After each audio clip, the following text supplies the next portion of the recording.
Hello and welcome back to the Irish Mommy channel.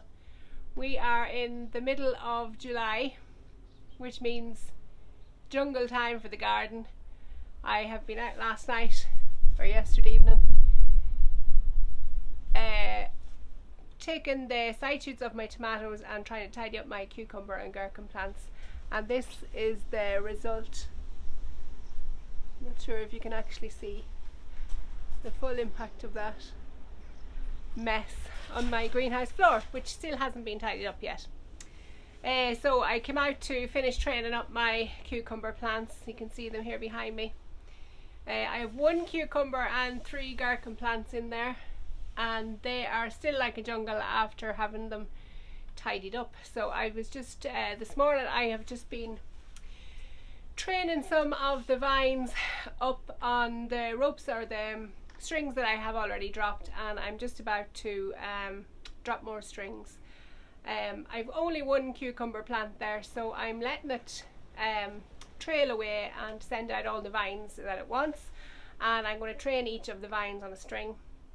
Some of them I've ran 2 or 3 vines on 1 string, and it should be fine. I've also just harvested my basil. You can see hard to point through here. So there's I have 6 plants along the front of this bed here. You can see them all along the front there.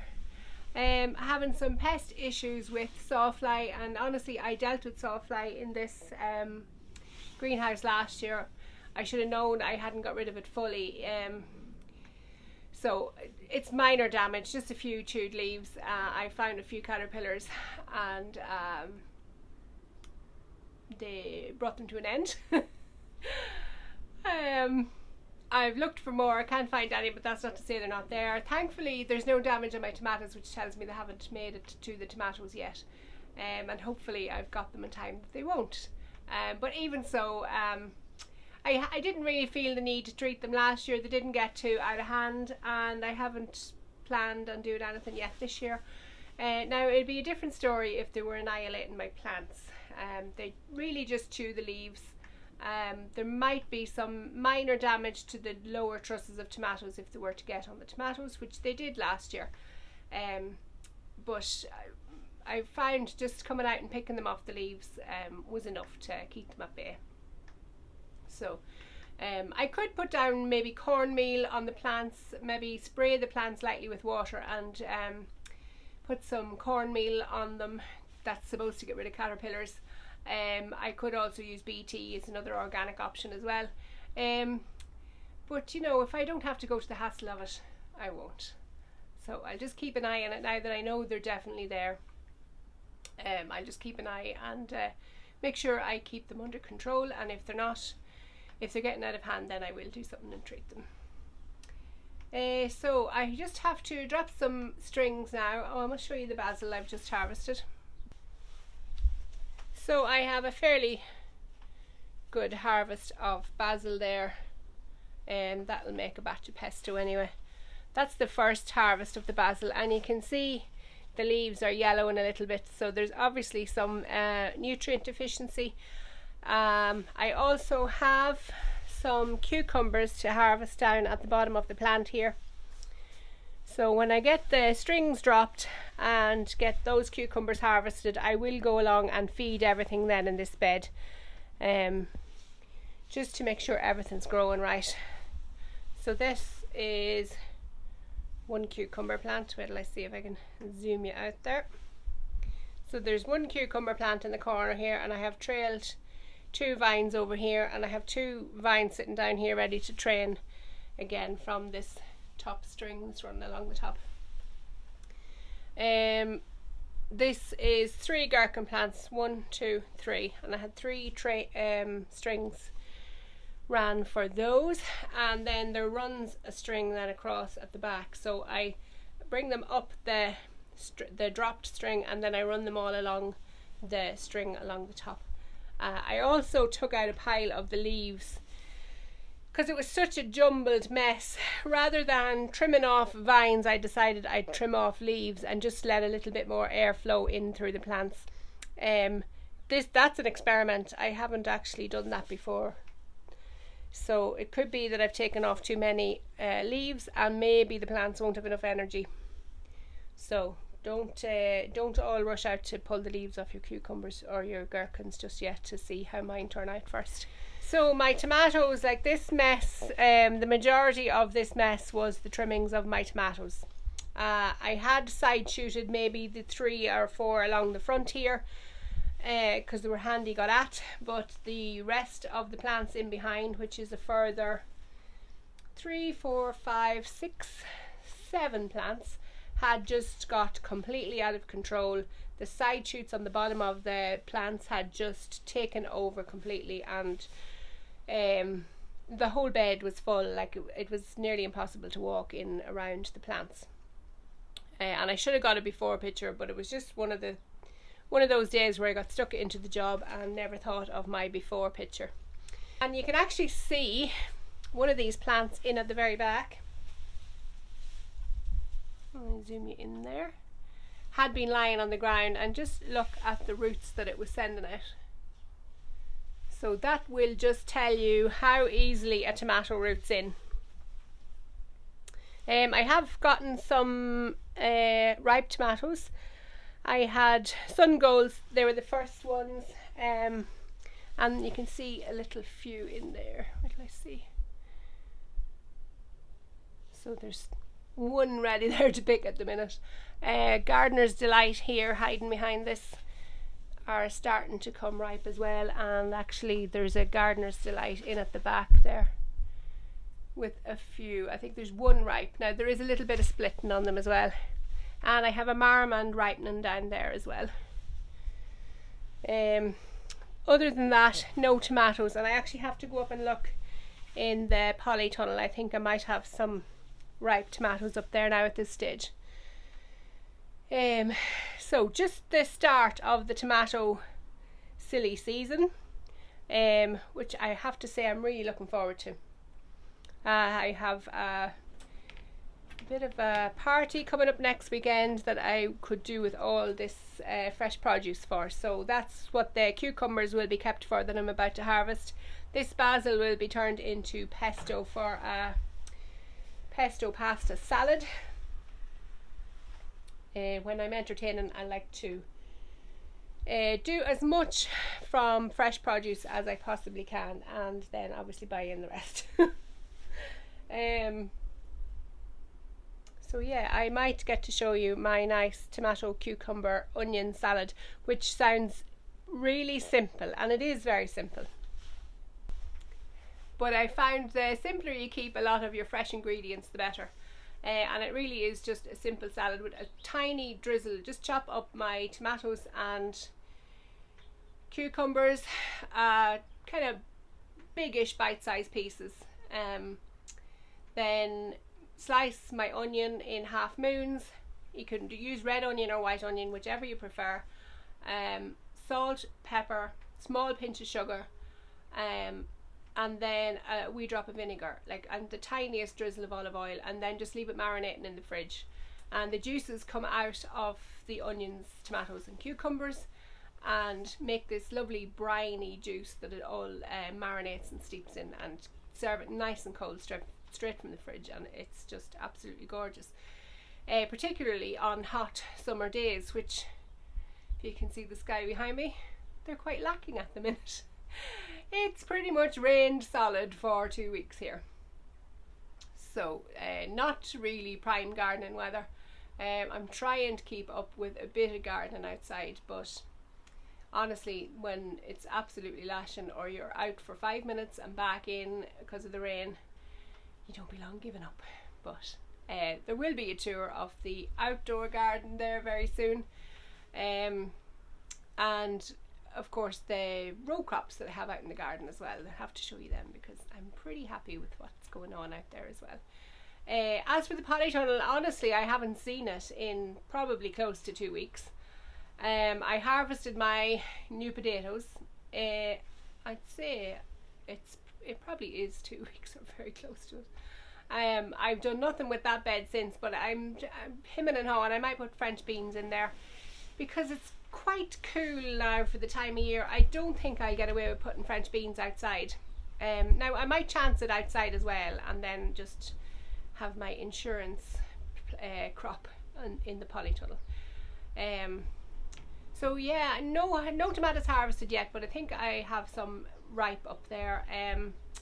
There's one bed of tomatoes isn't even long in. I'd say maybe it's 3 weeks planted. Just straggly plants that were left over, and I decided I'd put them in. Mostly cherry varieties, or at least half of them are cherry varieties, because at least they will mature quicker.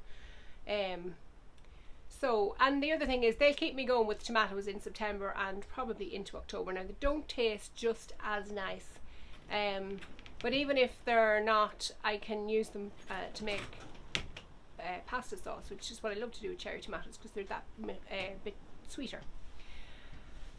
So they'll come to some use. If they're not eaten fresh, they will be preserved in some way. So I'm going to get on with dropping these strings for these cucumbers. I'm hoping I'll be able to show you the process, but with such confined space in here, it's hard to know if I'll be able to do it. I'll try my best.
Okay, so that's my cucumber harvest. They're quite a small cucumber. Their variety is called La Diva, so they are supposed to be a small variety, which is just the way I like them. They're nice and tender. They don't get too seedy on the inside, which of course some of them can. The 2 further vines have been ran. I'll show you those now up close. So you can see the strings that I dropped there, and I just wound the string around the vine and vice versa, the vine around the string, and you can see there's loads of these little tendrils, and they're really easy to wrap around the string itself. You can see maybe there up close. I was able to just wrap the string around it, and the tendrils will adapt now and wrap themselves around the string as well. So they'll continue to grow on up along that string, and I may even be able to string them along on that string of the greenhouse. But as you can imagine, that plant is going to need an awful lot of food in order to produce all that fruit. So they need to be fed now on at least a weekly basis, I would think, to produce that amount of fruit. And the same with my gherkins. I've let them just keep trailing and keep running and keep producing fruit. So in order to grow that fruit out for a full harvest, I'm going to have to keep on top of feeding them now over the next few weeks. And I'm hoping to get a nice harvest of gherkins for pickling, and I want to make a cucumber relish as well that I've come across, a nice little cucumber relish recipe, nice and cooling. So hopefully we'll get enough produce to make those as well as have for fresh eating. So I'm going to go on ahead and get on with feeding these plants. All I have at the minute is this Tomerite. It's pretty standard. It's not organic tomato food or anything, because it's all I have. Actually, I'm telling lies. It is organic. I should have known. This has been lying in the shed for about 3 years, and it's actually really thick and soupy, so I'm not sure if it's going to be fully effective, but I've been using it on my flowers out the front as well in my containers, and I've also been using it to feed the potted plants that I have in the she shed as well. Whatever's left in there, I've given it a feed of this. Now I alternate in there with a feed, a high potassium feed and a high nitrogen feed. So one week I'll feed a high potassium feed and the next week I'll feed high nitrogen feed, just because they're all potted plants and I feel they need the benefit of both, to keep their foliage good and strong, and then to keep them flowering or fruiting, whichever the plant may need. Right, so I'm just going to be using the watering can and I'll get on with feeding all these lovely fruiting plants.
Okay, so that is the greenhouse. A little bit tidier looking. The mess is gone. The jungle has been thinned out and all my plants fed, so that's a good day's work. I now have to process my basil and cucumber. That will probably be posted on Instagram, the final product. If you want to follow me on Instagram over there, you'll get lots more, probably more of my kitchen endeavours are shown on Instagram. So that's a short video I think today. Hadn't been a video up in a while, so it's hard to pick up the camera again, so probably a short and sweet one when it's edited and everything, but regardless it'll get me back on the wagon if nothing else. So hit the thumbs up if you enjoyed this video. Hopefully it was a reminder or encouragement to you all that the jungle can be got under control. Feed your plants in the greenhouse to keep them producing all summer, and try and get out even if it is raining. I know it's horrible going out in the rain, but the greenhouse, at least it doesn't rain in the greenhouse. Trouble is the greenhouse isn't big enough. Anyway, hit the like button, subscribe if you haven't already, and I will see you in the next video. Thanks for watching. Bye bye.